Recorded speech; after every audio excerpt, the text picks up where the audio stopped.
আমি আছি এখন বিপ্র। এখন আমাদের সঙ্গে আছে মিসেস তনিমা হাওলাদার। এর সঙ্গে তনিমা কিছু বলতে চাই। কি বলতে? ওই যে লাইভ দেখেন আমি কোথায় আছি সব জায়গা দেখেন তো।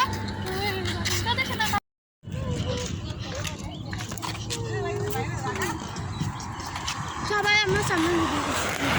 আমার সামনে। Hello guys, myself Bipra Hossain. এটির সঙ্গে আমাদের সঙ্গে আছে মিসেস তনিমা হাওলাদার। নমস্কার বন্ধুরা, আজকে আমরা এখানে যাচ্ছি হলো কাঁঠাল দিয়ে আমাদের পূজা করে, তা আমরা যাচ্ছি দেখতে। এখন গাইস দেখেন এখন আমরা কোন জায়গায় আছি দেখেন। এখন আমরা কাশফুল, এই দেখেন আমরা কতগুলো কাশফুল তুলেছি। ওই যে আমাদের মিসেস তনিমা, সে এখন কাশফুল নিয়ে ঘুরে বেড়াতেছে। সে আমাদের সঙ্গে এখন অনেক হাসি ঠাট্টা করতে চায়। সে আমাদের এই যে দেখেন গাইস কত বড়।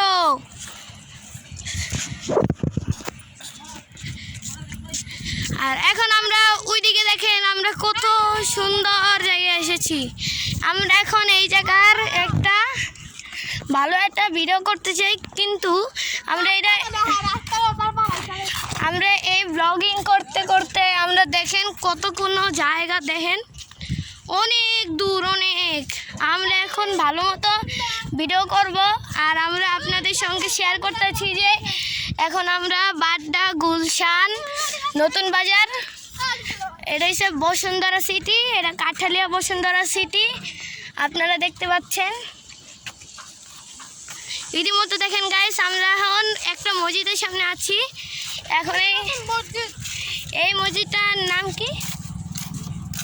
এটা হচ্ছে এটা রক্ষিত একটা এই যে দেখেন গাইস আমরা কাশফুল উড়াইতেছি। তারপর শিউরা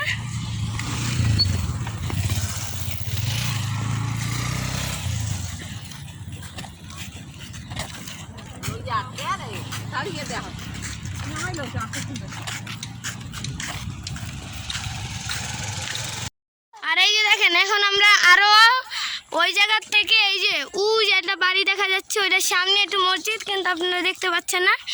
এখন আমরা একটা ঈশ্বর উদ্দেশ্যে যাচ্ছি, একটা মন্দিরের উদ্দেশ্যে। এখন এই জায়গায় আছি তোমার গুলশান, বাড্ডা, নতুন বাজার এই স্থানের নাম। আর আপনারা যদি রাকিব হোসেনের সাথে দেখা করতে চান তাহলে আপনারা ওখান থেকে লিং রোড মানে মধ্যবাড্ডা লিং রোড ওই জায়গা থেকে আপনারা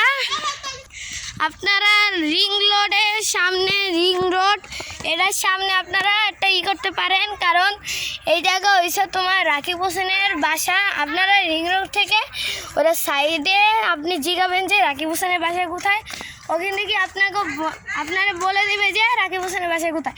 ওখান থেকে দেখবেন যে আপনারা একতলা বাসা হলুদ কালার রং, এটা দেখবেন, তাই দেখে বুঝবেন যে এটা রাকিব হোসেনের বাসা।